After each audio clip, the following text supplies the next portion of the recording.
Morning all friend, চলে আসলাম breakfast plate নিয়ে।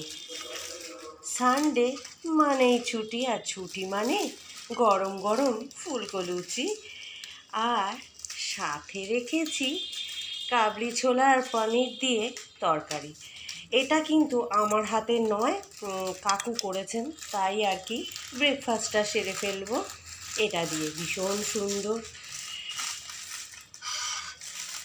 আর সাথে নিয়ে নিচ্ছি সন্দেশ।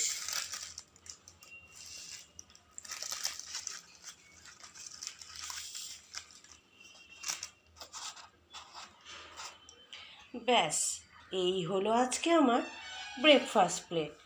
যাই হোক, একেবারে জমে যাবে সানডের সকালটা।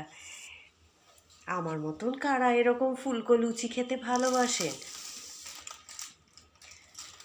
মর্নিংটা শেয়ার করে নিলাম, জানাবেন কিন্তু।